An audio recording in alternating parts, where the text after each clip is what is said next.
Keistas šviesulys danguje. Jėzaus gimimą liudijanti žvaigždė. Dogma, mitas ar faktas?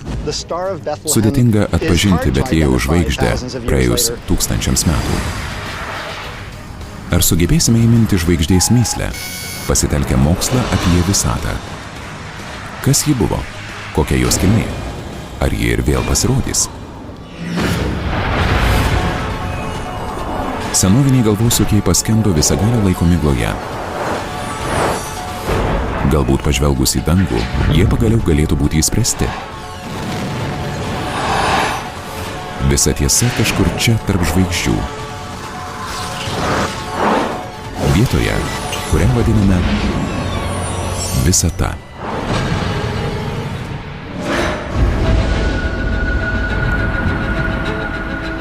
Kasnakt žemėje nusisukus nuo saulės, danguje sužimba žvaigždės. Metų metus dangaus skliautu jos keliauja savo keliais.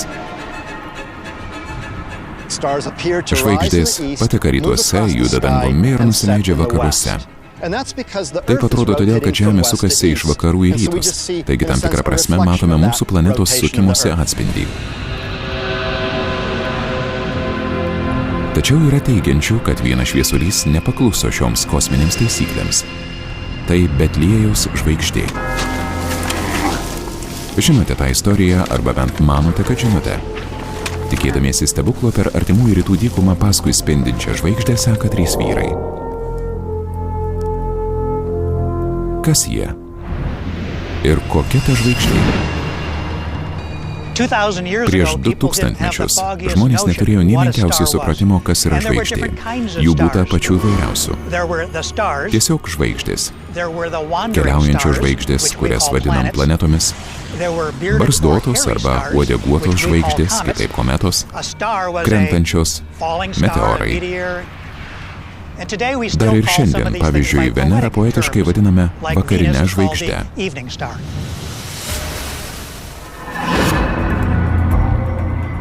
Taigi Betliejaus žvaigždė – religinis pramanas ar realus reiškinys, kurį senovės astronomai iš tiesų išvydo Judėjos padangėje. Ar šiuolaikinė astronomija gali į tai atsakyti? Ar tikrai būta Betliejaus žvaigždės? Jie išties galėjo būti.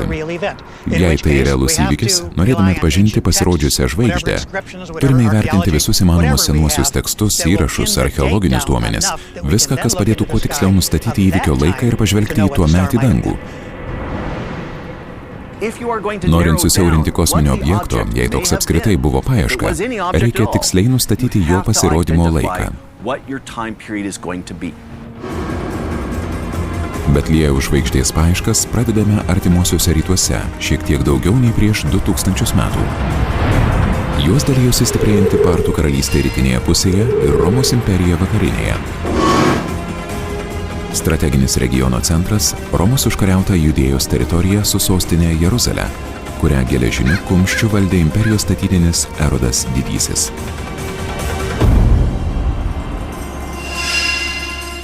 Valdant romėnams ir karaliui Erodui, tarp Judėjos gyventojų žydų didėjo suirutė bei neramumai.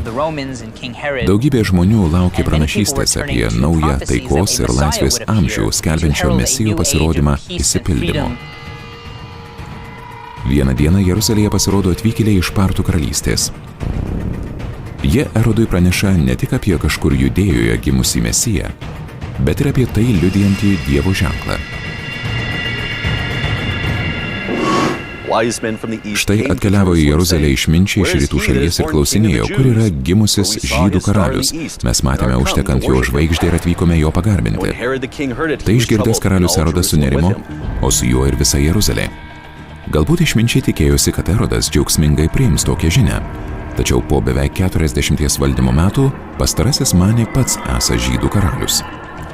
Jo valdžiai pradėjo kelti grėsmę pranašystė, nežinomas kūdikis ir paslaptinga žvaigždė, kurią jau šimtmečius mėgina atpažinti astronomai. Istorija prašyta viename iš senųjų tekstų, tačiau autorius nebuvo įvykio liudininkas. Evangelija pagal Matą parašyta apie 80 metus. Gal autorius kadaise ir buvo bendravęs su reiškinį mačiusiais žmonėmis, tačiau mes to nežinome.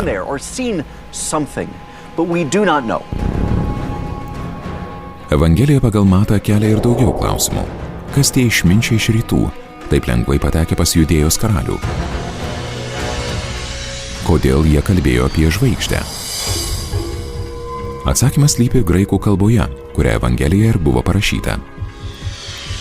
Graikiškai išminčiai magiai, senovinės religinės sektos nariai, plačiai pripažįstami mokslininkai ir žvaigždžių žinovai. Vis dėlto ne astronomai, o astrologai. Žodžio magija kilmė tokia pati, kaip ir žodžio magas. Tam tikrą prasme jie buvo stebukladariai. Vienas svarbiausių jų uždavinių – pastebėti pranašiškus ženklus ir patarti karaliams ir kitiems, kaip elgtis. Erodą aplankė dabartinėme Irano bei Irako regione gyvenę išminčiai, kurie buvo itin susidomėję pranašyste apie žydų mesiją, turėjusi nuversti romėnų valdžią. Ieškodami jos įsipildymo ženklų, jie stebėjo žvaigždes. Paprastas gyventojas prieš 2000 mečius matė žvaigždėmis nusėtą dangų, kintančių žvaigždynus ir tolimų žvaigždžių fone praskriejančias planetas, tačiau negalėjo suprasti jų prigimties. Astrologai pavydžiai saugojo žinias apie žvaigždes bei karaliaus ateitį lemiančius pranašiškus ženklus. Išminčiai iš rytų danguje pamato kažką tokio, dėl ko leidžiasi per dykumą į vakarus. Istorija pasisuka netikėta linkme. Jie turi prašyti Erodą nurodyti kelią. Kur yra gimusis žydų karalius? Tiesą sakant, Betliejaus žvaigždė išminčių nenuvedė tiesiai į Betliejų. Pirmiau jie užsuko į Jeruzalę susitikti su karaliumi Erodu. Erodo patarėjai patyrinėję senovinius raštus nurodo, kad Mesijas gimęs Betliejuje.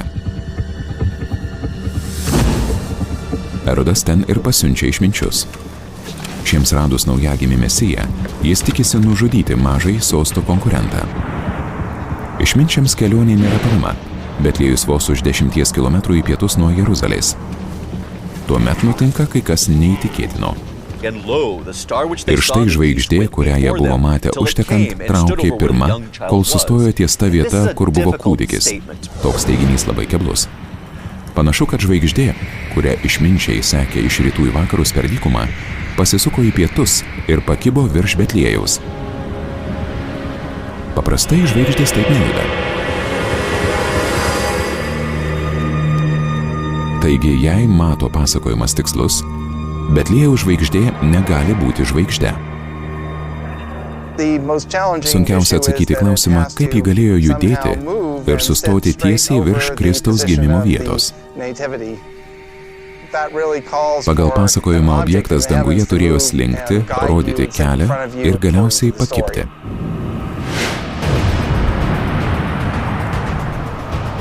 Viena iš ryškiai spindinčių ir dangumi lekiančių žvaigždžių – krintanti žvaigždė.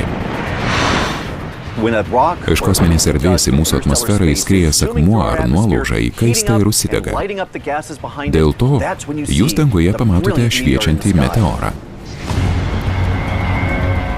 Kai kurie mano, kad Betliejaus žvaigždę sudarė daugiau nei vienas meteoras. Pasak vienos teorijos, Betliejaus žvaigždė iš tiesų buvo 2 meteorai. Pirmąjį pamatė išminčiai, šis ir nuvedė juos į Jeruzalę.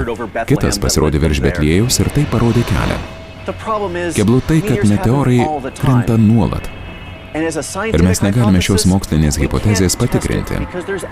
Neįmanoma grįžti laiku atgal ir pamatyti, ar išties reikiamu metu sužibo ryškiausias meteoras. Meteorų teorija turi ir dar vieną trūkumą. Tarkim, Betliejaus žvaigždė buvo meteoras ar meteorai, bet tada atsiranda laiko problema. Išminčiai atkeliavo galbūt iš Bagdado, kuris nuo Jeruzalės nutolęs apie 900 km apylinkių. Jei jie jojo kupranugariais, per dieną galėjo įveikti nuo 30 iki 60 km. Vadinasi, kelionė truko mažiausiai 2-3 savaitės, jei ne ilgiau. Krintanti žvaigždė danguje spindi vos kelias sekundės. Neatrodo, kad Evangelijoje pagal Matą aprašytas įvykis galėtų būti susijęs su tokiu trumpalaikiu reiškiniu kaip meteoras. Jei Betliejaus žvaigždė nebuvo meteoras, kas dar anais laikais galėjo skrosti naktinį dangų? Galbūt užuominų galėtume rasti ne tik Biblijoje, bet ir kitos senovės bendruomenės astronomijos užrašuose.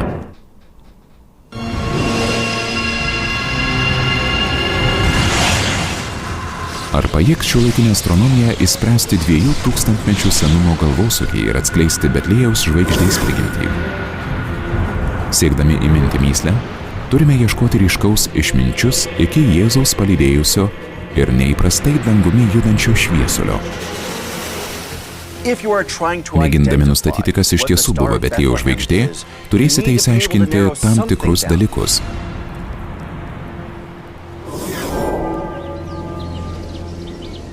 Užuominą galima rasti viduramžių Arenos koplyčioje, Paduvoje, Italijoje. Ant vienos sienos 1305 metų realistinės tapybos pradininko Giotto freska, kurioje vaizduojami kūdikėliui Jėzui dovanas teikiantys išminčiai. Virš ėdžių švyti žvaigždė. Abejonių nekyla, Giotas nutapė kometą. Be to, kaip daugelis mano, neįprasta, o pačią žymiausią. Kas 76 metus pro Žemę praskriejančią Halerio kometą. 1301 šviesulys buvo matomas daugiau kaip mėnesį. Giotas neišvengiamai jį stebėjo ir pavaizdavo freskoje. O gal kūrinyje dailininkas įamžino ir senovės žmonių požiūrį į žvaigždės prigimtį?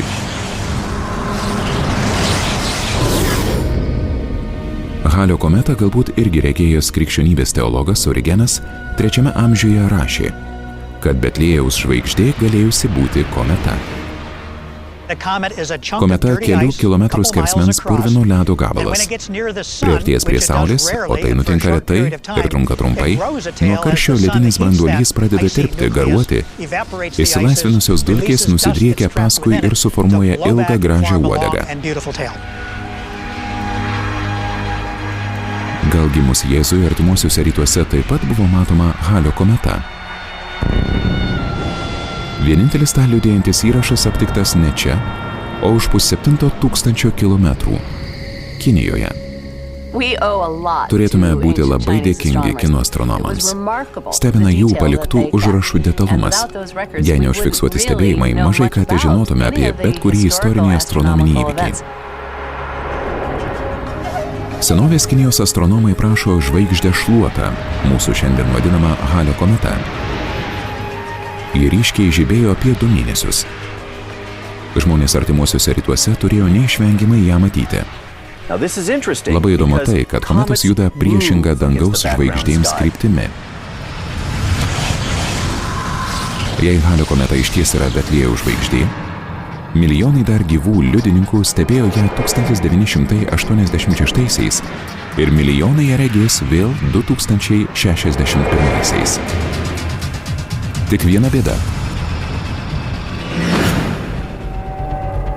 Kinų užrašai byloja ją pasirodžius 12 metų prieš mūsų erą.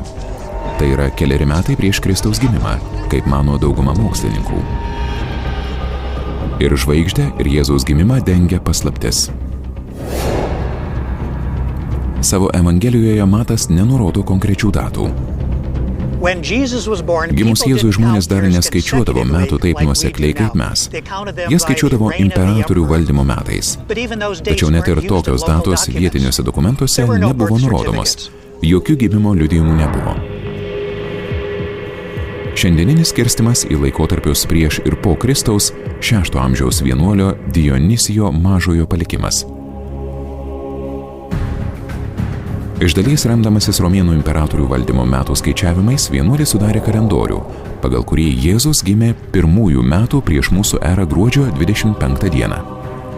Po 6 dienų ateina sausio 1 ir sukanka pirmieji lotyniški Anno Domini, mūsų viešpaties metai. Deja, brolis Dionisijas skaičiuodamas šiek tiek suklydo. Ironiška, kad mūsų kalendorius grįstas Kristaus gimimo dienos spėjimu. o šis pasirodo yra klaidingas.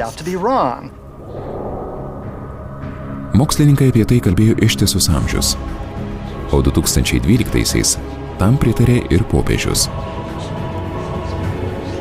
Savo knygoje Benediktas XVI pripažįsta, kad Jėzus gimė anksčiau nei pirmaisiais mūsų eros metais, nors nėra įrodymų, kada tiksliai. Mokslininkų manymų jis gimė tarp 7 ir 2 metų prieš mūsų erą. Halio kometa pasirodė 12-aisiais prieš mūsų erą, taigi Betliejaus žvaigžde būti negalėjo. O gal galėjo? Pagal vieną iš teorijų Halio kometa pagrindinė įmantrios prasimanimų ir istorijos samplaikos figūra. 66 metais po Kristaus gimimo dar viena išminčių grupė Romoje surengusi imperatoriui Neronui keistą seansą, per kurį anas galėjęs paprašyti vienos iš savo aukų atleidimo. Tais pačiais metais Romos padangėje sušvito ir Halio kometa. Matas Evangeliją parašė 80-aisiais, vos 14 metų anksčiau, 66-aisiais greta Žemės praskriejo Halio kometa. Jis turėjo ją matyti. Rašydamas Evangeliją turėjo ryškiai ją prisiminti kaip ženklą danguje. Gal Matas, vaizduodamas vienų išminčių apsilankymą pas tironą Erodą Jeruzalėje, rėmėsi realiu kitų išminčių vizitu pas tironą Neroną Romoje, padangėje švytinti Halio kometai. Ar Evangelijos pasakojimas tik pramanas? O gal Betliejaus žvaigžde galėjo būti kita istorinė kometa? 5 metų prieš mūsų erą kovo mėnesį, tuomet, kai daugumos nuomonė Kristus ir gimė, kinai aprašė dar vieną kometą, kuri taip pat galėjo matytis artimuosiuose rytuose. Dalis šiuolaikinių astronomų įsitikinę, kad ji ir buvusi Betliejaus žvaigždė. Yra ir manančiųjų, jog ji grįžo. 2012-aisiais danguje pasirodė kometa Aison. Jei artėjant prie Žemės, visame pasaulyje, taip pat ir internete, pasklido nuomonė, kad ji ta pati, kurią 5-aisiais prieš mūsų erą užfiksavo kinai. Ta pati, rodžiusi išminčiams kelią. 2013 pradžioje atsirado nuomonių, kad kometa Aison grįžusi Betliejaus žvaigždė. Kometa Aison kelionės neištvėrė. Priartėjusi apie 1 milijoną kilometrų iki Saulės, ji nuo karščio subyrėjo. Jei Aison po 2018 metų grįžusi Betliejaus žvaigždė, šiuolaikinė astronomija būtų galėjusi nuspėti jos žūtį.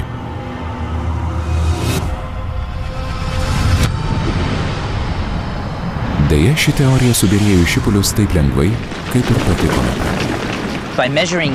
Išmatavę kometos Aison trajektoriją, nustatėme, kad ji parabolės formos. Tai reiškia, kad ji įskrieja į mūsų sistemą, pralekia pro Saulę ir dingsta visiems laikams. Visiškai kitokia trajektorija nei periodinė elipsinė, kuria pavyzdžiui skrieja ir nuolat grįžta Halio kometa. Aison vienkartinė viešnia. Hipotezę, kad kometa Aison grįžusi Betliejaus žvaigždė, galime atmesti nedvejodami.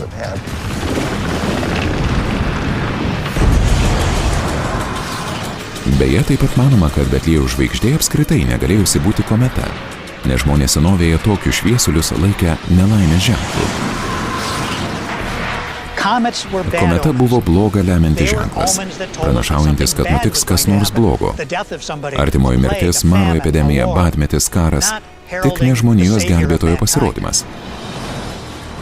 Kiti teigia, kad kinai 5 metais prieš mūsų erą, kai nuo daugelio mokslininkų maždaug ir gimė Jėzus, matė ne kometą, o kai ką keistesnio.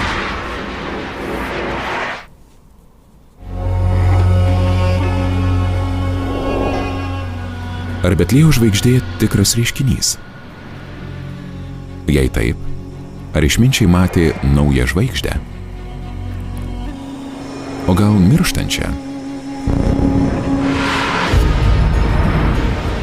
Ieškodami Betliejaus žvaigždės, šįsyk aplankome karališkąjį astronomą Prahoje, 1604-aisiais. Johannesas Kepleris astrologiją pavertęs šiuolaikinę astrofiziką. Žmogus tyręs planetų judėjimą ir išsiaiškinęs, kaip jos turi skrieti atvirame kosmose. Galiausiai atradęs ir suformulavęs tokį judėjimą lemiančius dėsnius. 1604-aisiais Keplerį sužavėjo nauja, metus spindėjusi ir po to užgesusi žvaigždė.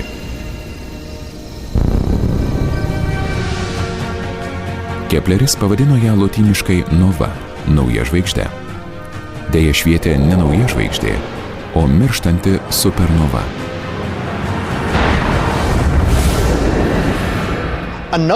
Nova – netikėtas žvaigždės nušvitimas. Supernova – daug didesnis nušvitimas. Jei supernova – visos žvaigždės sprogimas. Tai novos termino nusakomas tik paviršinių žvaigždės sluoksnių atsiskyrimas. Mėgindami aptikti novos liekanų, ieškote nuo žvaigždės paviršiaus įstumtų vandenilio ir helio dujų. Ieškodami supernovos, žvalgotės įvairiausių ir lengviausių ir sunkiausių elementų, kurie iš esmės liudija milžinišką sprogimą kosmose. –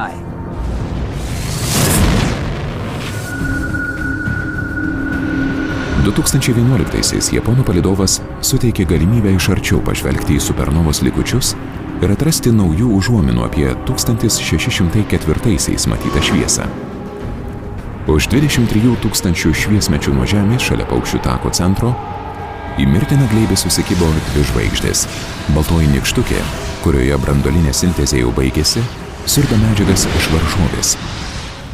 Ir jos tankis bei gravitacinė jėga didėja tol, kol pasiekusi kritinę masę, žvaigždė sprogsta.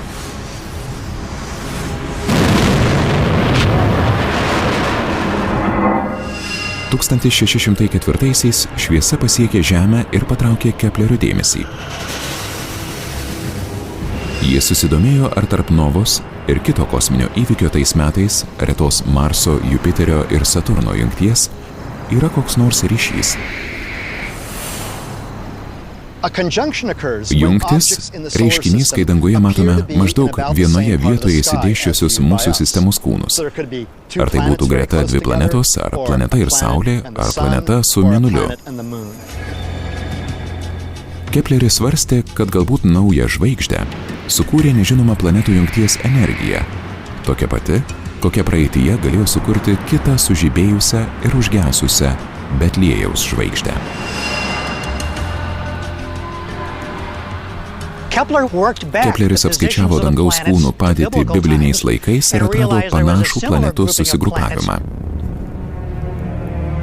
Kepleriui buvo žinoma krikščionių kalendoriaus paklaida ir faktas, kad Jėzus gimė prieš mūsų erą. Jis apskaičiavo, kad 7 metais prieš mūsų erą suartėjo dvi didžiausios planetos – Jupiteris ir Saturnas. Taigi Kepleris pamanė, kad panašiai jungtis galėjo lemti ir Betliejaus žvaigždės atsiradimą. Vėliau astronomai suprato, kad planetos žvaigždžių nesukuria. Kepleris buvo puikus mokslininkas, deja gyveno prieš 400 mečius, kada stebėjimo priemonės buvo labai ribotos, tad ne visi jo postulatai pasirodė teisingi, tokia jau mokslo prigimtis. Vis dėlto Keplerio darbai sukėlė 400 metų trunkančias spėliones, kad Betliejaus žvaigždė buvusi nova arba supernova. Ir ji galėjusi sušviesti šiuolaikinių mokslininkų laikomų Jėzaus gimimo laikotarpiu. Grįžkime prie kinų 5 metais prieš mūsų erą aprašytos kometos, kuri beje neturėjo tokiems dangaus kūnams būdingos uodegos. Vieni teigia, kad jos neįžiūrėta dėl neva prasto oro. Kiti sako, kad ji apskritai ne kometa. 5 metais prieš mūsų erą kometa galėjo būti sprogusi žvaigždė. Pagal vieną teoriją, 5 metais prieš mūsų erą pasirodė šviesulys susijęs su baltąja nykštuke.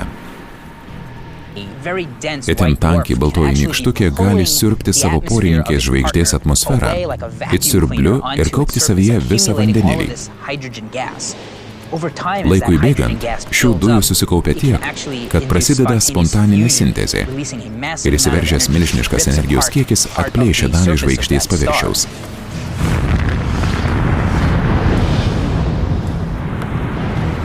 Manoma, kad 5 metų prieš mūsų erą nova dar sykį sprogo 1925-aisiais. Iš savo porininkės žvaigždė gali gauti papildomų dujų. Tada tampa nestabili, virsta nova ir tas dujas sudegina. Tada vėl pradeda jas kaupti ir vėl po tam tikro laiko gali nugriaudyti sprogimas. Taigi, esant dvinariai žvaigždei, nova gali kartotis. Iš kinų užrašų šiuolaikiniams astronomams nustatyti tikslios 5 metais prieš mūsų erą stebėto šviesulio vietos nepavyko. Tačiau pasirodė jis teisingame plote – erelio žvaigždyne. Ar galėjo ta pati žvaigždė sušvisti 2 kart? 1925-aisiais ir beveik porą tūkstantmečių anksčiau, kai suglumino kinus bei įkvėpė išminčius. Deja, yra tai neigiančių argumentų. Nustatyta, kad nova erelio deltoje nėra pasikartojantis reiškinys. Be to, žvaigždės dujų emisijų spektras atskleidžia, kad tai būtų pernelyg blankiai žvelgti plika akimi. Jei Jėzaus laikais stebėtas reiškinys ir buvo nova, ji beveik be abejonių ne ta pati, kuri užfiksuota 1925-aisiais. Astronomai nurodo ir dar vieną aspektą, paneigianti, kad išminčiams kelią rodžiusi Betliejaus žvaigždė buvo nova arba supernova. Santykinė novos pozicija kitų žvaigždžių atžvilgių nekinta. Ieškodami Betliejaus žvaigždės tyrinėjome padangėje skaisčiai švytinti kosminį fenomeną. O jei Betliejaus žvaigždė beveik nematoma. O jei užuomina susijusi su vienu žiauriausių nusikaltimų Biblijoje.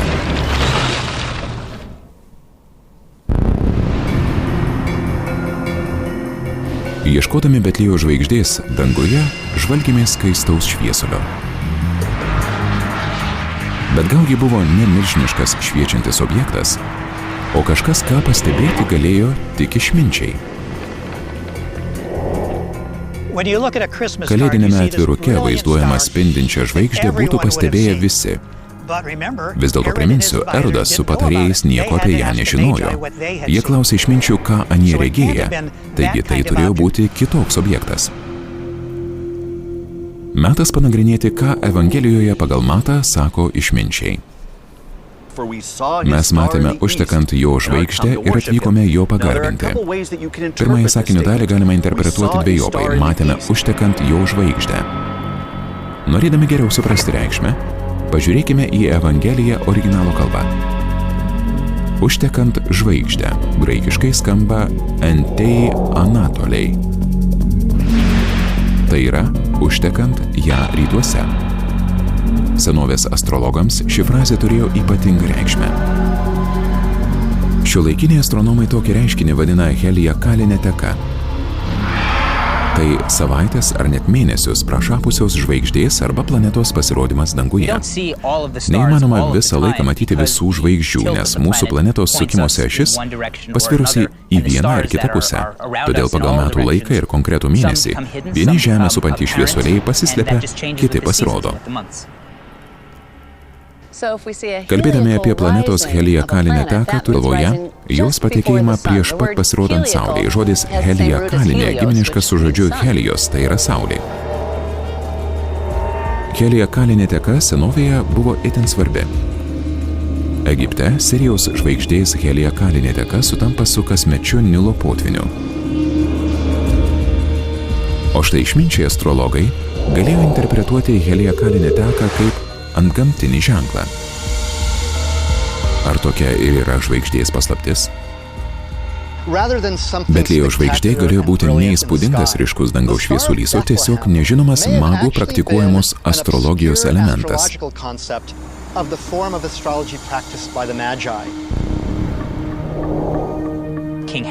Karalius Erodas su patarėjais galėjo ir nelabai suprasti, apie ką kalbėjo išminčiai, nes žydams domėjimasis astrologija paprastai buvo svetimas.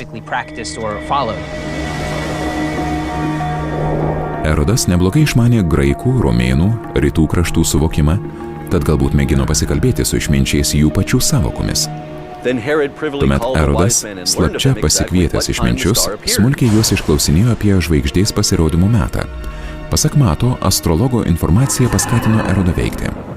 Jausdamas jaunojo mesijo grėsmę savo politiniai valdžiai, marionetinis karalius pradėjo masinę žudynes. Erodas pamatęs, kad jį išminčiai apvylė, baisiai niršo ir pasiuntė žudyti Betliejuje ir jo apylinkėje visus berniukus 2 metų ir jaunesnius, pagal laiką, kurį buvo patyręs iš išminčių. Dauguma astronomų Mato aprašomą istoriją vertina kaip pagrindinę užuominą apie Betliejaus žvaigždės kilmę. Erodas žudo visus vaikus iki 2 metų, taigi gal Betliejaus žvaigždė iš tiesų 2 metų fenomenas. Kitaip tariant, Betliejaus žvaigždė galėjo būti ne objektas, o procesas. Iškėlę prielaidą apie pasikartojančias planetų ir žvaigždžių jungtis, galiausiai galime svarstyti apie fenomeną, tiksliau jų seriją, pasirodžiusią 4 metų laikotarpiu. Astrologams jungtys, tai yra danguje neįprastai įsidėsčiusios planetos ir žvaigždės, buvo žinutės iš kosmoso, kurias būtina įminti. Jie turėjo stebėti planetų judėjimą, turėjo užregistruoti ir aprašyti kiekvieną jungtį, turėjo mėginti įspėti jų reikšmę. 7 metais prieš mūsų erą, kada mokslininkai mano maždaug ir gimus Jėzų, išminčiai turbūt stebėjo 2 didžiausias planetas.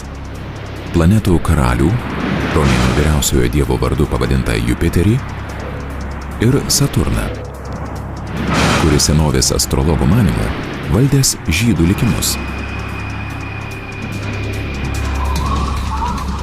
7 metais prieš mūsų erą, nuo gegužės iki gruodžio mėnesio, Jupiteris su Saturnu atsidūrė greta net ne 1, o 3 kartus. Tokia jungtis astrologams galėjo pasirodyti kaip pranašaujanti apie Judėjos karaliaus pasikeitimą. Nors iš tiesų ji tik optinė iliuzija, vadinama atgaliniu judėjimu. Atgaliniu judėjimu vadiname planetų judėjimą priešingą vyraujančiai judėjimo krypčiai, nors taip tik atrodo. Realiai planetos savo krypties nekeičia. Iš esmės Saulės sistema šiek tiek panaši į šį velodromą. Planetos lyg atskirais takeliais riedantys dviračiai. Vienų takai trumpesni, kitų ilgesni. Planetos sukasi ratu. Jei važiuosite trumpesnę juostą, netrukus aplenksite važiuojantį išorinę, ilgesnę juostą. Atgalinis judėjimas susidaro, kai artimesnė Saulei planeta, kuri sukasi greičiau, pasiveja nuo Saulės labiau nutolusią ir lėčiau judančią planetą. Taigi vidiniu takeliu besisukanti planeta nuolat pasivys ir aplenks planetą išorinėme takelyje. Abu dviračiai treke važiuoja pirmyn. Tačiau iš tam tikros vietos atrodo, kad tolimesnis dviratis važiuoja atgal.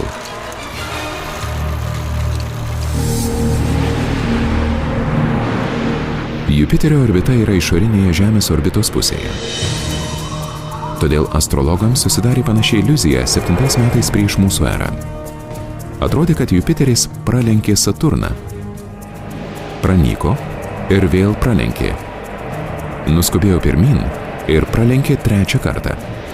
Triguba jungtis galėjo paskatinti astrologus stebėti tolimesnį Jupiterio judėjimą.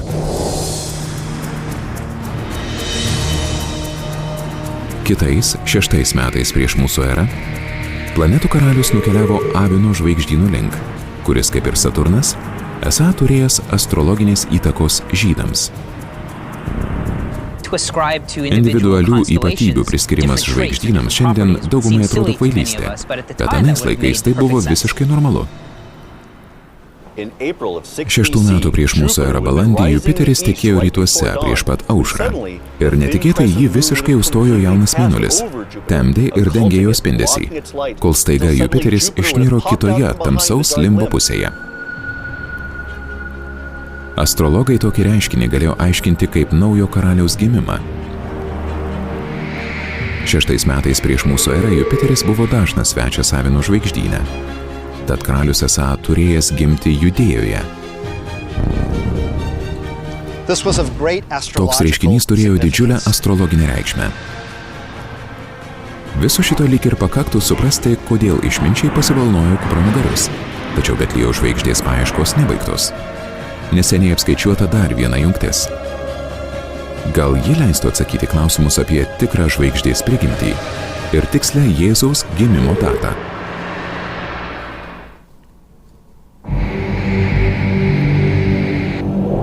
Gal tiesa apie Betliejaus žvaigždę slypi ne tik astronomijos moksle. Gal ji užfiksuota ir senoviniuose astrologijos slėpiniuose. Astronomai mano, kad žvaigždė Evangelijoje pagal Matą yra jungtis. Tam tikras natūralus planetų ir žvaigždžių išsidėstymas, kuriam antgamtinę prasmę suteikia magai. 5., 6., gal net 7 metais prieš mūsų erą pati įdomiausia jungčių serija buvo triguba Jupiterio ir Saturno jungtis. Jei tikite, kad tuo metu gimė Jėzus, greičiausiai ji ir bus ta žvaigždė. Beje, žvilgsniai krypsta ir į kitą, galbūt net įspūdingesnę jungtį, dėl kurios gali tekti perrašyti istoriją. 3. ir 2. metais prieš mūsų erą Jupiteris smarkiai priartėjo prie Veneros. Taip arti, kad buvo galima pamatyti juos susiliejus į vieną žvaigždę. Jungtis susidarė Liūto žvaigždyne, itin žemai virš rytinio horizonto prieš pat aušrą. Tokie astrologai kaip 3 išminčiai galėjo vertinti šį įvykį kaip planetų karaliaus Jupiterio susijungimą su planeta motina Venera, Liūto, žvėrių karaliaus žvaigždyne. Beje, jį kaip ir Amino žvaigždyną senovės astrologai siejo su žydais. Galbūt išminčiai pamanė, kad buvo pradėtas didis žydų valdovas. Vėliau nuo 3 metų prieš mūsų erą rugsėjo iki 2 metų prieš mūsų erą gegužės dėl atgalinio judėjimo atrodė, kad planetų karalius Jupiteris 3 kartus praslinko pro ypatingą žvaigždę, kurią astrologai siejo su karalių likimais. Regulas ryškiausias Liūto šviesulys, dar vadinamas karalių žvaigžde. Liūto žvaigždynas karalių žvaigždynas.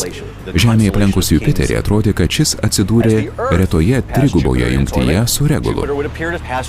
Pasak kai kurių astrologų, sujungus šiuos taškus atrodo, kad Jupiteris karūnuoja Regulą.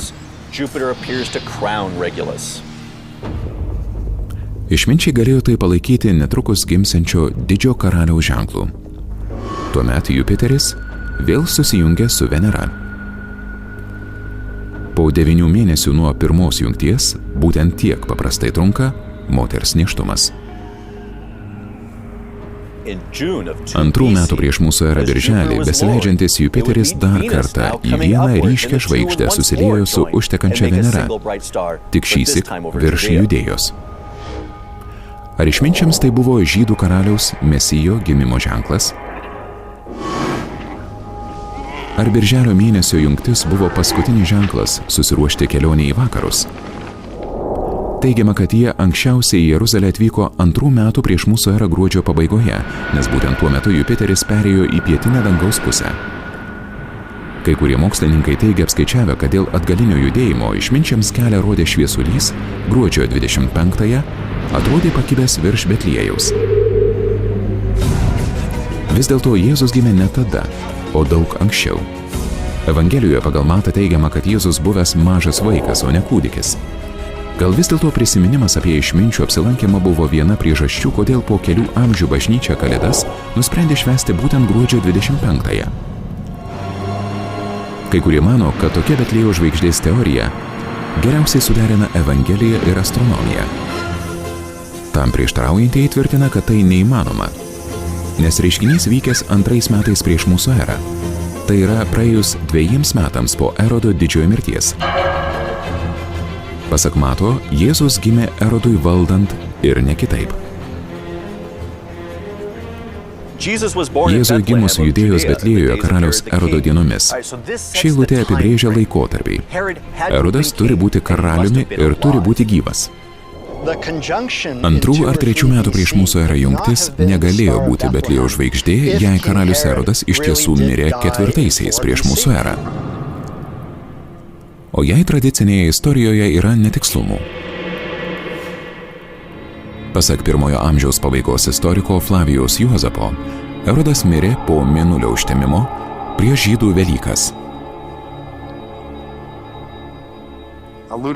Užtemimas vyksta, kai, sukdamasis aplink Žemę, mėnulis patenka į jos šešėlį, tai yra, kai Žemė užstoja Saulę.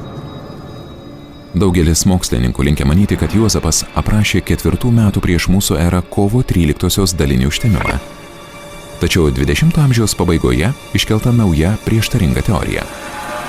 Pasak jos, Juozapas iš tikrųjų aprašė 1 metų prieš mūsų erą sausio 10-osios visišką mėnulio užtemimą, galėjusi įbauginti visus įstebėjusius. Per visišką užtemimą mėnulis nusidažo tamsiai raudonai. Raudona kaip Erodo pralietas kraujas. Ar tai dangiškas ženklas apie artėjančią jo paties mirtį? Jei manote, kad Erodas mirė 1 metais prieš mūsų erą, tuomet analizuoti turite 2 ar 3 metų prieš mūsų erą dangų. Tais metais įvyko stulbinama planetų ir žvaigždžių jungčių serija. Jei laikotarpis teisingas, manau, drąsiai galime įvardyti Betliejaus žvaigždę. Jei jungtis tikroji Betliejaus žvaigždė, tuomet Jėzus gimė 2 metais prieš mūsų erą, visai greta tradicinės gimimo datos. Bet jei Kristus gimė būtent tada, ištisos mokslininkų kartos klydo dėl karaliaus Erodo mirties laiko ir būtina perrašyti istoriją. Kaip norėčiau, kad archeologai atrastų molinių lentelių, papiruso ritinėlių, ką nors, kas padėtų geriau įvertinti visas šias mums kilusias idėjas apie realiai vykusį astronominį reiškinį. Telieka laukti ir tikėtis, kad kada nors tai įvyks. Ieškodami Jėzaus gimimą liudijančios žvaigždės, išnaršėme padanges. Atmetėme kometas, meteorus, sprogstančias žvaigždes. Ir supratome, kad išminčių matyta žvaigždė yra serija jungčių, kuriuose dalyvavo ir kas naktį milijardų žmonių matoma planeta.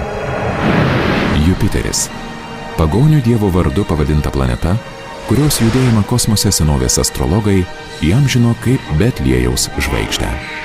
Tekstą vertė Andrius Karazinas, skaitė Marijus Žiedas, įgarsinta LRT.